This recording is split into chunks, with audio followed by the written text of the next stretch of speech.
प्रिय विद्यार्थियों, आज वीडियो रिकॉर्डिंग के माध्यम से पुनः आपके समक्ष उपस्थित हूँ। आपको आपके पाठ्यक्रम में जो फोर्थ पेपर है सूरदास, उसमें जो पुस्तक है सूर सारावली, उसके प्रमुख व्याख्या खंडों की व्याख्या कर रहे हैं। अब तक मैं आपको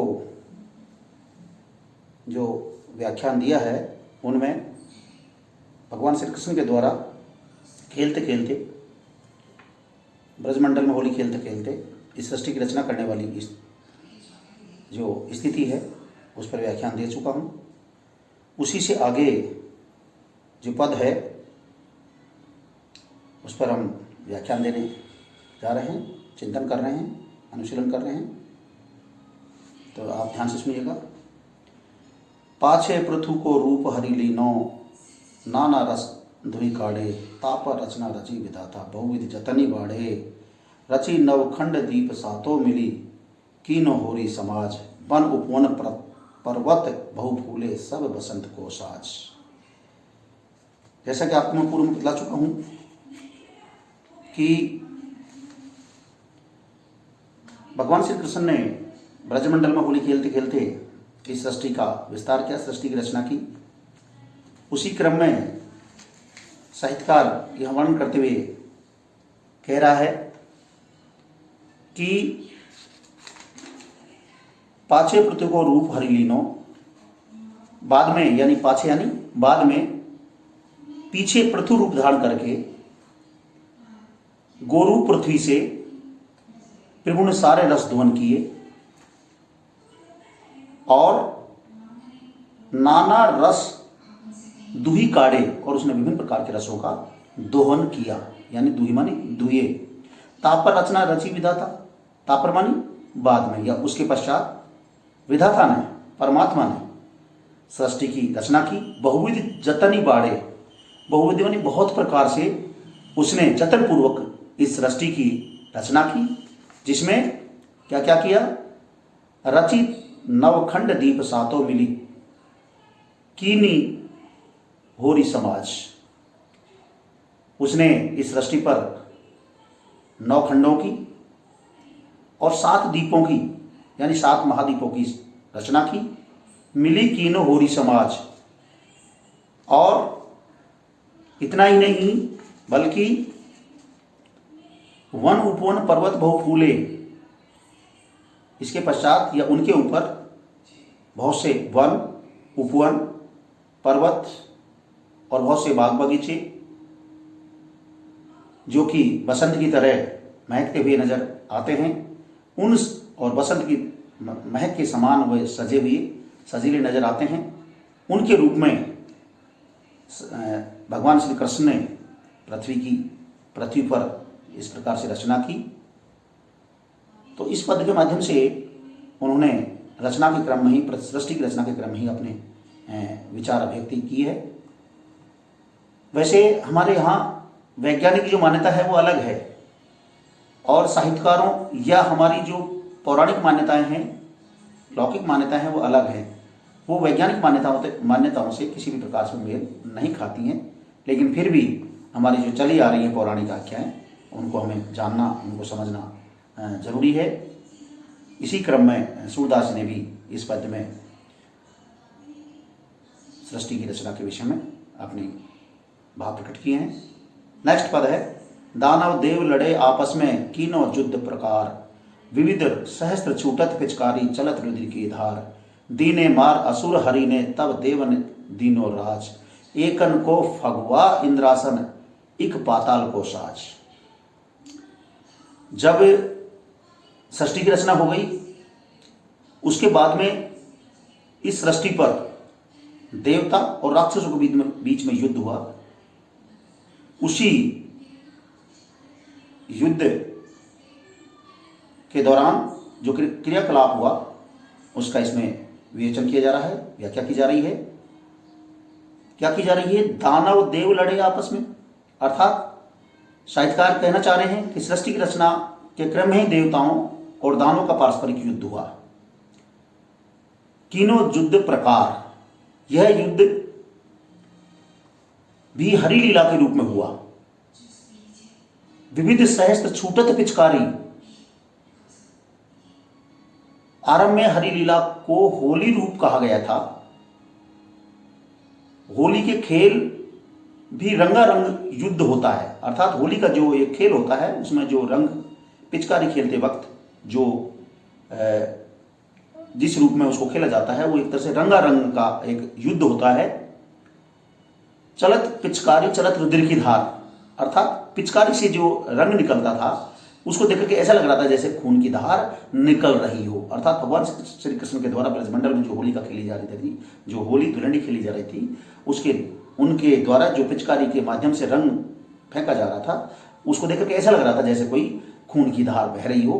अर्थात साहित्यकार ने भगवान श्री कृष्ण के द्वारा खेली जाने वाली होली को भी उस देवता और दानव के बीच में होने वाले युद्ध के समय बहने वाले खून के रूप में आपके समक्ष प्रस्तुत करने का प्रयास किया है। दीने मार असुर हरि ने तब देवन दीनो राज, उसी समय क्या हुआ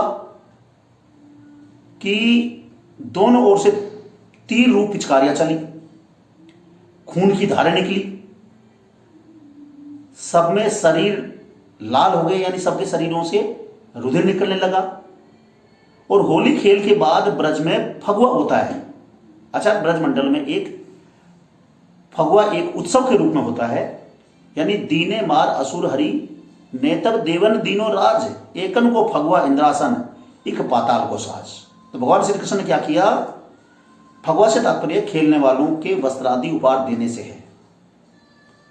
इसलिए प्रभु की कृपा से देवताओं को फगुआ में इंद्रासन का राज्य मिला और दानवों को पाताल मिला, यानी राक्षसों को पाताल लोक भेज दिया गया। इस प्रकार से साहित्यकार ने ब्रजमंडल की होली खेलने के माध्यम से इस सृष्टि पर देवता और दानवों के बीच हुए युद्ध की बहुत ही ब्रज भाषा के माध्यम से बहुत ही मनोहर चित्र प्रस्तुत किया है।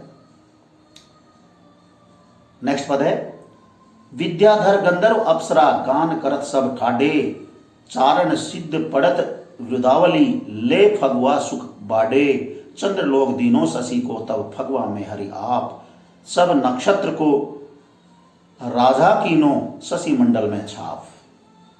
अर्थात देवता और दानों के बीच में जो संघर्ष हो रहा था, उस संघर्ष के दौरान ही भगवान श्री कृष्ण की जो कार्य प्रणाली से देवताओं की विजय हुई और सर्वत्र प्रसन्नता की लहर दौड़ गई। इसी क्रम में ये पद है, तो व्याख्या है उसको सुनिएगा। विद्याधर गंधर्व अप्सरा गान करत सब ठाडे, कि विद्याधर यानी देव चारण, गंधर्व अप्सरा गान और नृत्य करने लगे। चारण सिद्ध पड़त वृदावली, जो चारण भाट लोग हैं, चारण लोग जो अपने राजस्थान में भी होते हैं, भाट लोग होते हैं जो राजा महाराजाओं के दरबारों में रहते हैं और उनकी कीर्ति की, उनकी यश की, यशो गाथाओं का वो गान करते रहते हैं। तो उसी समय क्या हुआ, चारण और सिद्ध प्रभु का यशगान गाने लगे, भगवान श्री कृष्ण का यशोगान करने लगे। ले फगुआ सुख बाड़े, इस प्रकार फगुआ के बाद सबको बड़ा सुख प्राप्त हुआ। चंद्रलोक दीनो शशि को तब फगुआ में हरि आप, फगुआ के क्रम में शशि को चंद्रलोक दिया, शशि को चंद्रलोक दिया, सब नक्षत्रों को राजा कीनो शशि मंडल में छाप, और उसे तारागणों का अधिपति बनाया। किसे? चंद्रलोक को, चंद्रमा जी को। इस प्रकार से इसमें ब्रजमंडल में होली पर्व में फगुआ देने का रिवाज है।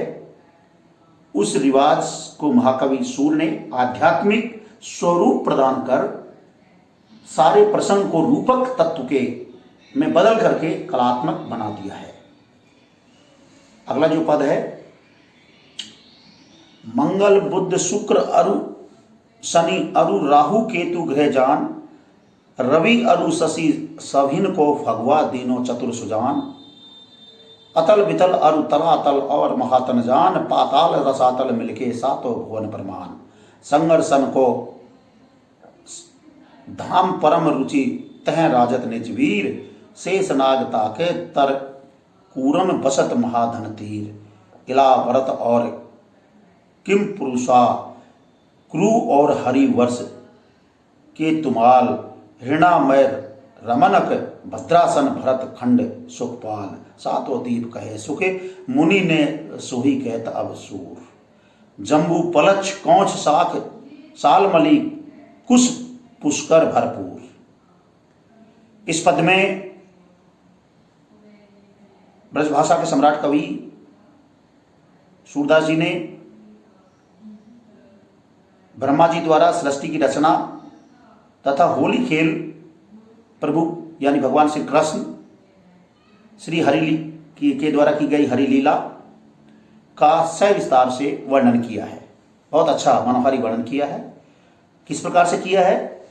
मंगल बुध शुक्र अरु शनि अरु राहु केतु ग्रहजान की साहित्यकार कहना चाह रहे हैं कि सृष्टि की रचना करते वक्त चंद्रमा जी की रचना हो गई, उसके पश्चात इन ग्रहों की रचना कैसे कैसे हुई, उसी क्रम में यह व्याख्या है कि इसी प्रकार से मंगल बुध शुक्र और अरु शनि यानी और शनि ग्रह अरु राहु केतु ग्रहजान और राहु केतु और रवि अरु शशि सभिन को फगवा दिनों चतुर्सुजान यानी राहु केतु सूर्य और चंद्र इन सभी ग्रहों को चतुर्सुजान यानी भगवान श्री कृष्ण ने श्री हरि भगवान श्री कृष्ण जिसे हम हरि भी कहते हैं ने फगवा फगवा का मतलब होली का उपहार प्रदान किया। यानी इन ग्रहों को इस रूप में भगवान श्री कृष्ण ने होली के उपहार के रूप में यानी फगवा के रूप में होली का फगवा यानी उपहार रूप में इन्हें भेंट किया या इन्हें प्रदान किया। अतल बितल अरु तलातल और महातल जान पाताल रसातल मिलके सातों भुवन प्रमाण। आगे के पद में साहित्यकार अपनी बात रखते हुए कहता है कि अतल बितल और तलातल महातल पाताल सुतल रसातल मिलके सातों भुवन प्रमाण, ये सब मिलकर के 7 भुवन प्रमाणित हैं इस लोक इस धरती पर। ये सभी धाम संकर्षण को धाम परम रुचि तह राजत निजवीर शेष नाग ताके तरपूरम बसंत महाधन तीर। ये सभी धाम यानी भुवन परम रुचि भव हैं, तेजोमय हैं, जहां स्वयं परमवीर संकर्षण शेष नाग विराजते हैं। उनके नीचे महारणधीर भगवान कूर्म विराजते हैं। कूर्म मानी कछुआ। आगे है इला व्रत और किमूर उपवा कुरु और हरि वर्ष केतुमाल हिरणमय रमनक भद्रासन भरत खंड सुखपाल। यानी आगे साहित्यकार कहना चाहता है कि जम्बूद्वीप के नवखंड हैं जिनमें इलावर्त किम्मुरु कुरु हरिवर्ष केतुमाल हिरणमय रमनक भद्रासन और भरतखंड, ये नवखंड हैं जम्बूद्वीप के, जिनकी भी सृष्टि रचना के समय एक तरह से उत्पत्ति हुई, उनका भी उद्भव हुआ। सातों द्वीप कहे सुख मुनि ने सोई कहत अब सूर।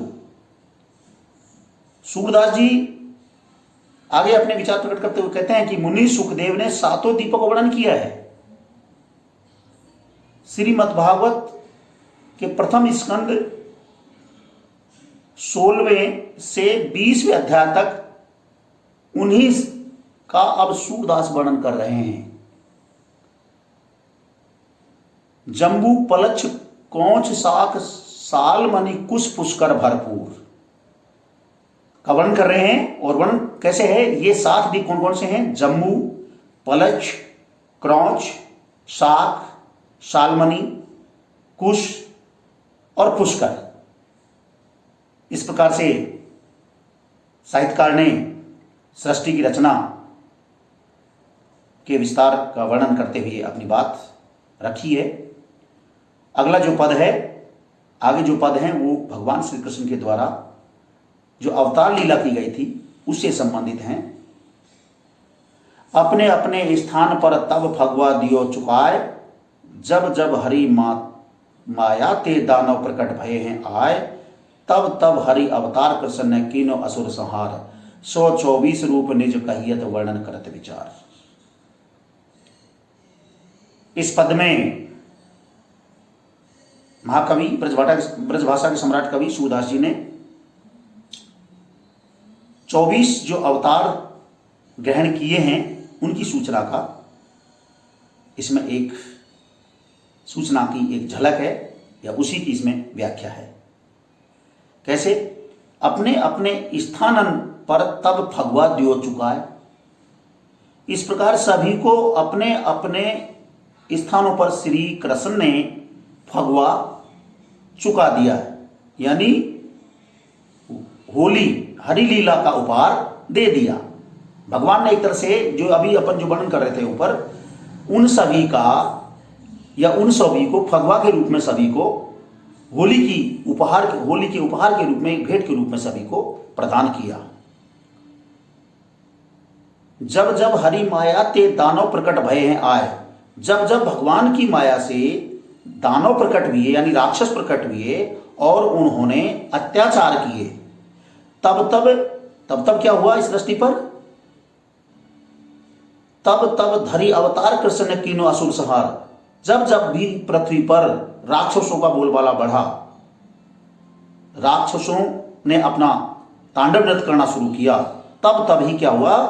भगवान श्री कृष्ण ने इस धरती पर अवतार लेकर के राक्षसों का संहार किया, राक्षसों का वध किया और संपूर्ण जगत को, देवताओं को, सभी लोगों को शांति से जीने की एक राह दिखाई।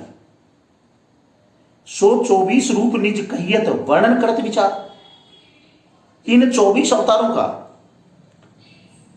वर्णन करने के का ही विचार सूरदास जी कहते हैं कि इस प्रकार से 24 अवतारों का वर्णन करने का मेरे मन में एक विचार आया और उन्हीं का मैं वर्णन करने की बात आपके सामने कर रहा हूं।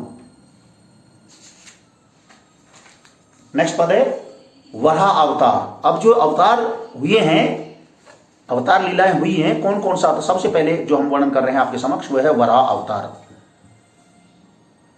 प्रथम किए स्वयंभू मनु नृप अजय आज्ञा ये दीनी, भू पर जाय राज तुम करियो सृष्टि विस्तार ये दीनी। स्वयंभू मनु अरु शत्रुपा तुरंत भूमि पर आए, जल में मगन भय भू देखे फिर अज पे चली आए। तासो आय कही सबई विधि भू दरवे देखियत नाही, तब अति ध्यान कियो श्रीपति को के सब भयो सहाई। आई छींक नाकते प्रकट सुकर अति लघु रूप, देखत गज से होए हो गए कीनो व्रत स्वरूप। जय जय करत सकल सुर नर मुनि, जल में कियो प्रवेश। जाय पताल बाट गही लीनी, धरणी रमा नरेश। ते भो कमल कुसुम को नाई, चले मनो गजराज। कछु डर नाही ने जिए में, डर पते अति आनंद समाज। जैसा कि अपन ने अभी जो बात कर रहे हैं कि जब जब सृष्टि पर दानों का बोलबाला हुआ, दानों का वर्चस्व बढ़ा, तो भगवान ने यहाँ विभिन्न रूपों में अवतार लिया। तो सबसे पहले यहाँ वराह अवतार धारण किए जाने तथा हिरण्यकश्यप का वध किए जाने से संबंधित वर्णन है इस पद में। प्रथम कियो स्वयंभू मनु नृप आज आज्ञा ये दीनी। पहले ब्रह्मा जी ने स्वयंभू मनु को राजा बनाया। प्रथम कियो स्वयंभू मनु नृप अज आज्ञा ये दीनी। अजमानी ब्रह्मा, अर्थात ब्रह्मा ने सर्वप्रथम स्वयंभू मनु को राजा बनाया और फिर ये आज्ञा दी। यह आज्ञा दीनी क्या दी? भू पर जाए राज तुम करियो, सृष्टि विस्तार यकीनी। सूरदास जी बहुत ही अच्छी ढंग से अपनी बात को रख रहे हैं कि ब्रह्मा जी ने मनु को आज्ञा दी कि आप सृष्टि पर जाइए, धरती पर जाइए, भू पर जाए राज तुम कीनो, अर्थात तुम धरती पर जाइए और वहां पर तुम राज कीजिए। सृष्टि विस्तार यकीनी, और इस सृष्टि का विस्तार कीजिए, मैं आपको कह देना चाहता हूं। आगे, स्वयं भू मनु अरु सतरूपा तुरंत भूमि पर आए। ब्रह्मा जी की आज्ञा पाकर के जैसे ही स्वयंभू मनु और शत्रुपा नारी सहित पृथ्वी पर तुरंत आए। जल में मगन भय भू देखे फिर अज पे चली आए। तो उन्होंने क्या देखा कि सारी पृथ्वी जलमग्न हुई पड़ी है, चारों तरफ जल ही जल हुआ पड़ा है। तो लौटकर फिर ब्रह्मा जी के पास गए, फिर अज पे चली आए। अज मानी ब्रह्मा, अर्थात पुनः यानी स्वयं मनु और शत्रुपा जो नारी थी वो दोनों लौट करके उस जलमग्न वाली स्थिति को देखकर, जल प्रलय को देख करके पुनः वो ब्रह्मा जी के पास में गए। जल में मगन भय भू देखे फिर अज पे चली आए। तासो आए कहीं सभी विधि भू द्रव्य देखेत नाही। उन्होंने स्वयं ब्रह्मा जी को विस्तार पूर्वक यह बात बताई कि जल के कारण भूमि कहीं भी दिखाई नहीं दे रही है। जल मगन भय भू देखे फिर तासो आए कहीं सभी विधि भू द्रव्य देखेत नाही। कि हे ब्रह्मा जी, पृथ्वी चारों तरफ से जलमग्न हुई पड़ी है, उसकी वजह से कहीं जरा से भी जमीन दिखाई नहीं दे रही, भूमि दिखाई नहीं दे रही है। तब अति ध्यान कियो श्रीपति को केशव भयो सहाय। तो क्या हुआ, यह सुनकर ब्रह्मा जी ने लक्ष्मी के पति, कौन, तब अति ध्यान कियो श्रीपति, श्री मानी लक्ष्मी और पति मानी स्वामी, अर्थात लक्ष्मी जी के स्वामी कौन, विष्णु भगवान। विष्णु भगवान का ध्यान किया और वो चिंता करने लगे कि मैंने तो भूमि का निर्माण किया था, मैंने तो भूमि का निर्माण किया था, वो कहां गई। केशव भयो सहाय। इस प्रकार की चिंता मग्नता की स्थिति में भगवान केशव अर्थात नारायण ने उनकी सहायता की। आगे है, आई छींक नाकते प्रकट सूकर अति लूग सूकर अति लघु रूप। तब ब्रह्मा जी को छींक आई। अब देखिए पौराणिक मान्यताएं, तब ब्रह्मा जी को छींक आई तो उनकी नाक से भगवान श्री हरि आई छींक नाकते प्रकटे सूकर अति लघु रूप। देखत गज से होए गए हैं कीनो व्रत स्वरूप। तो क्या हुआ, ब्रह्मा जी को जैसे ही नाक से छींक आई तो उनकी नाक से भगवान श्री हरि अति लघु रूप में सूकर यानी सुअर के रूप में प्रकट हो गए और देखते देखते हाथी जैसे विशालकाय रूप में परिवर्तित हो गए, यानी हाथी जैसा विशालकाय रूप धारण कर लिया। देखिए हमारी पौराणिक मान्यता किस प्रकार से सृष्टि की रचना हुई है, कैसे कैसे है, ये सूरदास जी ने कैसी कैसी कल्पनाएं की हैं, किस प्रकार से अपना चिंतन मनन इन व्याख्यानों के माध्यम से आप तक पहुंचाने का मैं प्रयास कर रहा हूं। सूरदास की जो सोच है, जो मान्यता है। जाय पताल बाट गही लीनी धरणी रमा नरेश। तब क्या हुआ, सभी देवताओं ते भू कमल कुसुम को नाही चले मनहु गजराज। नहीं, जय जय करत सकल सुर नर मुनि जल में कियो प्रवेश। जाय पताल बाट गही लीनी धरणी रमा नरेश। तब क्या हुआ, सभी देवताओं, मनुष्यों और मुनियों ने जय जयकार किया। वराह भगवान ने जल में प्रवेश किया, यानी शुकर के रूप में भगवान ने जो अवतार धारण किया था, उसी वराह अवतार ने, वराह मानी शुकर, उसी वराह अवतार ने जल में प्रवेश किया और पाताल में जाकर के, चाहे पाताल बाट गई लीनी, और पाताल में जाकर के क्या किया, रमा नरेश, भगवान श्री हरि वराह रूप हरि ने पृथ्वी को ऊपर उठा लिया। लीनी धरणी रमा नरेश, नरेश मानी उस राजा ने, उस वराह स्वरूप भगवान ने पृथ्वी को ऊपर उठा लिया।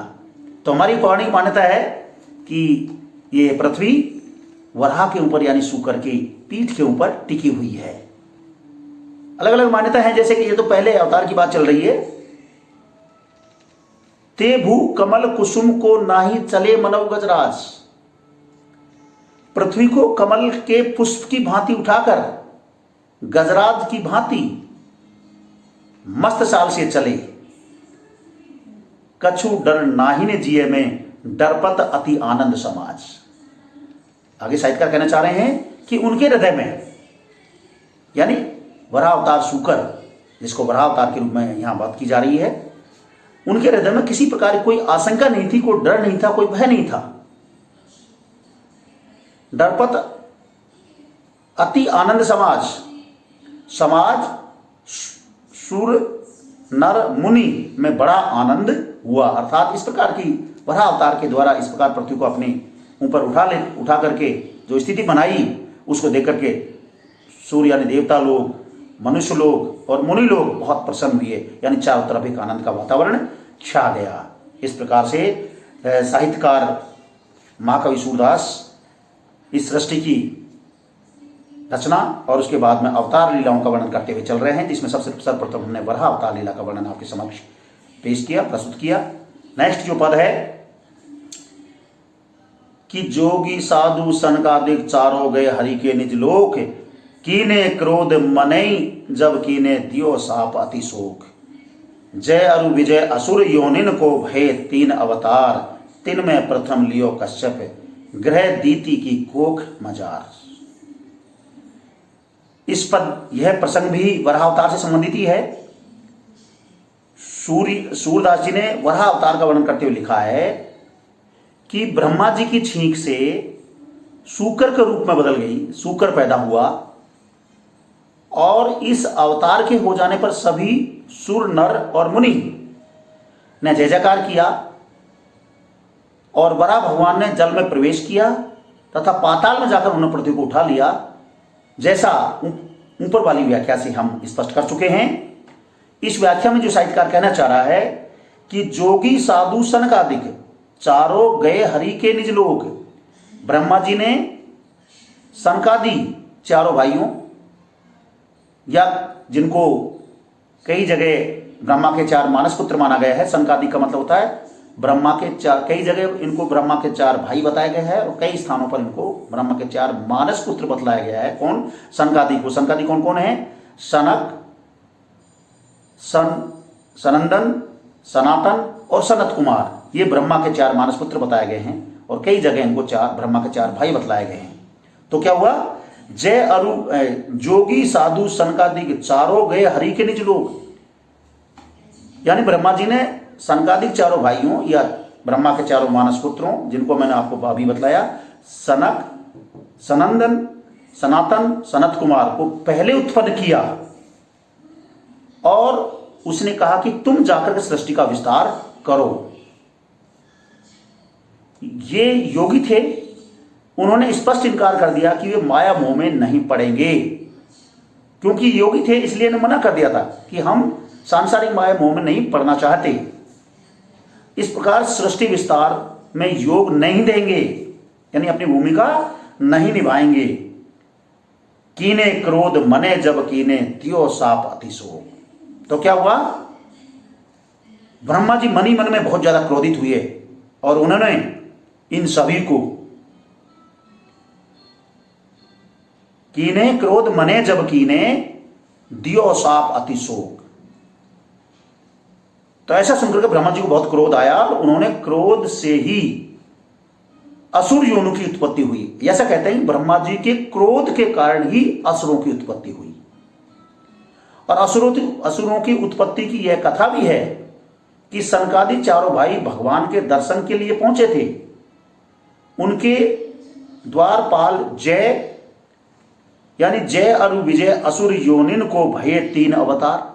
आगे साहित्यकार उत्पत्ति की कथा को बतलाते हुए कहते हैं कि उनके द्वारपाल जय और विजय यानी जय और विजय ने उन्हें प्रवेश करने से रोका। असुर योनिन को भये 3 अवतार। तो सनकादिक ने उन्हें शाप दिया कि तुम लोग 3 बार असुर बनोगे। भये 3 अवतार अर्थात तुम 3 बार असुर बनोगे, राक्षस बनोगे। तिनमें प्रथम लियो कश्यप ग्रह दीति की कोख मझार।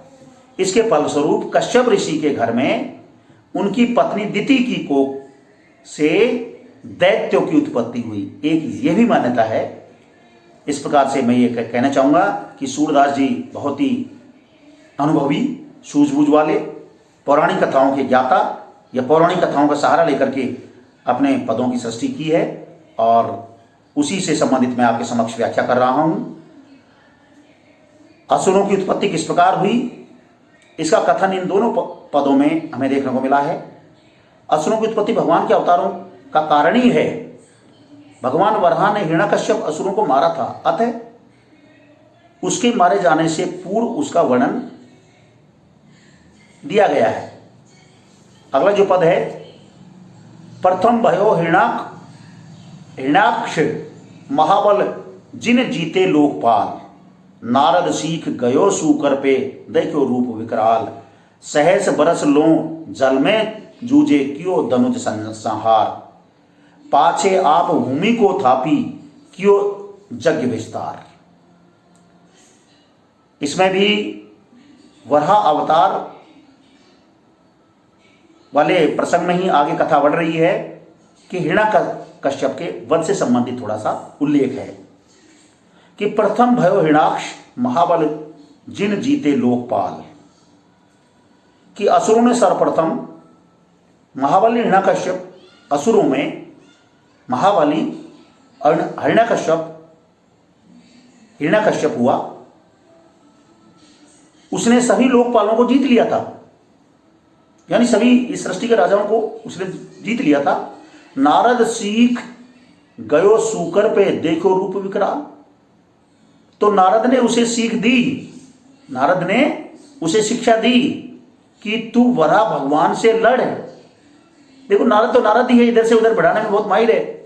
तो उसने हिरण्यकश्यप को सीख दी, शिक्षा दी कि तू वराह भगवान से लड़। वह वराह भगवान के पास गया, यानी वराह अवतार जो भगवान थे, शुकर के रूप में थे, उनके पास गया। पे देखो रूप विकराल, वहां उसने उनका विकराल रूप देखा। किसका? वराह का। सहस वरस लो जल में जूझे कियो धनुज संहार। वराह भगवान और हिरण्यकश्यप असुर 1000 वर्षों तक जल में युद्ध करते रहे। सहस माने हजारों, वरस लो मानी तक, ब्रज भाषा का शब्द है। जल में जूझे मानी खूब जूझे आपस में, यानी युद्ध किया। क्यों धनुष संहार, और वहीं जल में ही उस हिरण्यकश्यप रूपी दानव इत्यादि ने का संहार किया। वह वराह भगवान के पास गया और वहां उसने उनका विकराल रूप देखा। यानी आगे जो कहना चाह रहा है कि वराह भगवान और हिरण्यकश्यप असुर 1000 वर्षों तक जल में युद्ध करते रहे। फिर क्या हुआ? पाछे आप भूमि को थापी क्यों यज्ञ विस्तार। उसके पश्चात भगवान ने असुर को मार डाला, यानी उस हिरण्यकश्यप रूपी राक्षस को मार डाला। तत्पश्चात आपने, स्वयं भगवान ने जल से निकलकर, उस वराह अवतार जो जल में अंदर बैठा होता, जिसने पृथ्वी को अपने ऊपर धारण कर रखा था, वह जल से निकले। पाछे यानी पीछे, यानी बाद में। पाछे आप भूमि को थापी मानी स्थापित करना। फिर उसने जल में से निकल करके इस पृथ्वी की स्थापना की। थापी कियो यज्ञ विस्तार, और उसके पश्चात उसने इस संपूर्ण जग का विस्तार किया। इस प्रकार से वराह अवतार और वराह अवतार वाले जो भगवान हैं उनके और हिरण्यकश्यप के मध्य में जो युद्ध हुआ और उसके पश्चात जो सृष्टि का विस्तार हुआ, संपूर्ण जग का विस्तार हुआ, उसे संबंधित इस पद में मैंने आपके समक्ष व्याख्यान दिया, व्याख्या प्रस्तुत की।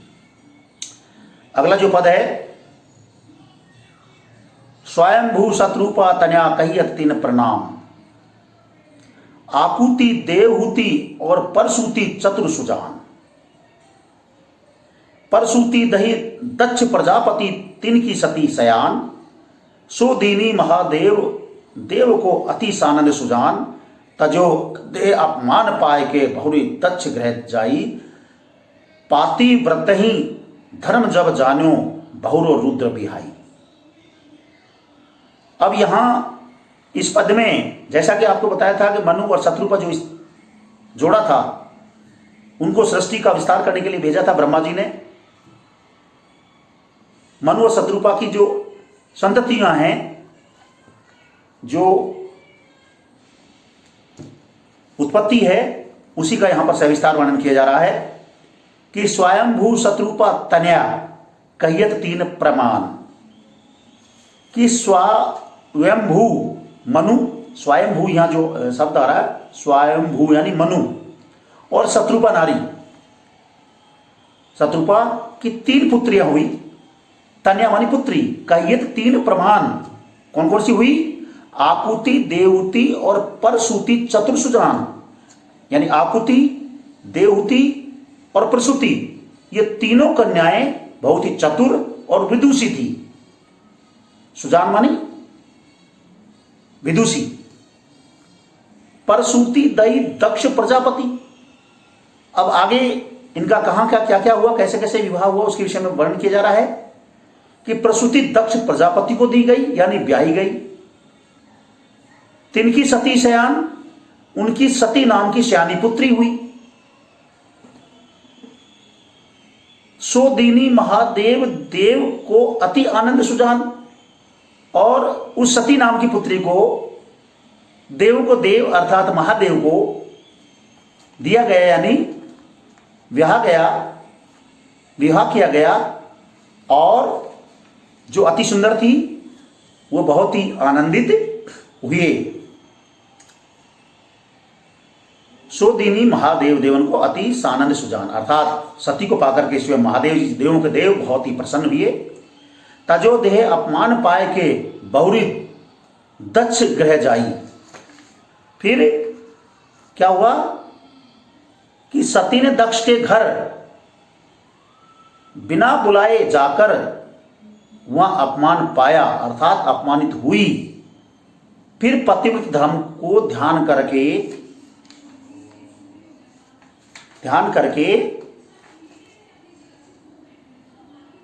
रुद्रगणों को छोड़कर अपनी देह छोड़ दी, अर्थात दक्ष यज्ञ की अग्नि कुंड में क्रोध पूर्वक तथा शोकित हो कूद पड़ी और जल गई। तजो देह अपमान पाए के, अर्थात अपमान को देख करके उसने अपना देह त्यागने का निश्चय किया या देह त्यागी। क्या हुआ? बहुरी दक्ष ग्रह जाई, बहुरी मानी पुनः पातिव्रत ही, यानी पतिव्रता नारी होने के कारण पतिव्रता धर्म को निभाते हुए जब जान्यो बहुरी रुद्र विहाई, अर्थात उसने क्रोधपूर्वक तथा शोकित हो उसमें आग में कूद पड़ी और जल गई। इस प्रकार से इस पद में जो मनु और शत्रुपा का जो जोड़ा है जिससे सृष्टि का विस्तार हुआ है, और शत्रुपा के यहाँ जो 3 पुत्रियां हुई, आकुति, देवहूति और प्रसूति, उसके पश्चात प्रसूति दक्ष राजा प्रजापति को भी आई गई और उनके यहाँ सती नाम की पुत्री हुई, और सती नाम की पुत्री को बाद में महादेव जी को ब्याया गया। इससे संबंधित जो कथा है उसका इस पद में बहुत ही विस्तार के साथ वर्णन हुआ है। इस पद को देकर के बिल्कुल मैं आपके सामने ये स्पष्ट करना चाहूँगा कि महाकवि सूरदास को पौराणिक आख्यानों का बहुत ही अच्छा अनुभव था, ज्ञान था। उसके आधार पर उन्होंने अपने विचार लिखे और इन पदों की सृष्टि की। इस प्रकार से मैं आपके समक्ष आज की व्याख्यान में इतना ही कहना चाहूँगा। आप सभी को बहुत बहुत धन्यवाद। ये देखिए आपकी सूर सारावली, अच्छी तरह देख लीजिए, ये है आपकी सूर सारावली, सूर सारावली। धन्यवाद।